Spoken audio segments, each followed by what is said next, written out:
About the what's going on in the Bank of Korea. If you haven't heard, the Bank of Korea raised its benchmark interest rates by 25 basis points.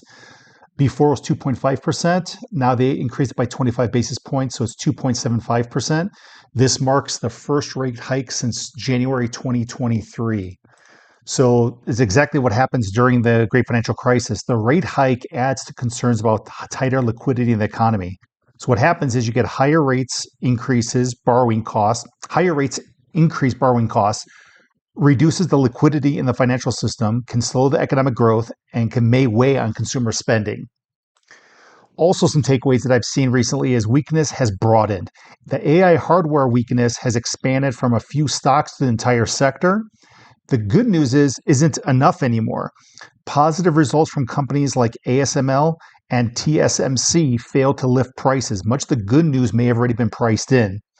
Now we have deleveraging and leverage amplify volatility. So deleveraging in South Korea, options positions, and high leverage can further increase short-term volatility.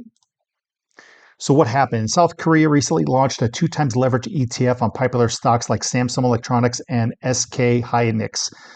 What happens is retail investors poured billions of dollars into these products, causing large swings in the underlying stocks.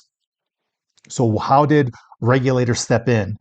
Trading became extremely speculative, so regulators introduced new restrictions. Higher cash deposits raised from 10 million won to 30 million won, about $20,000. Paused new leveraged ETF launches, restricted advertising of these products, increased minimum trading size, tightened risk disclosures and oversight. So what's happening is these ETFs rebalance every day to maintain the 2x exposure. So if stock rises, the ETF has to buy more shares before they close. If the stock falls, the ETF has to sell more shares before they close, and this creates a feedback loop.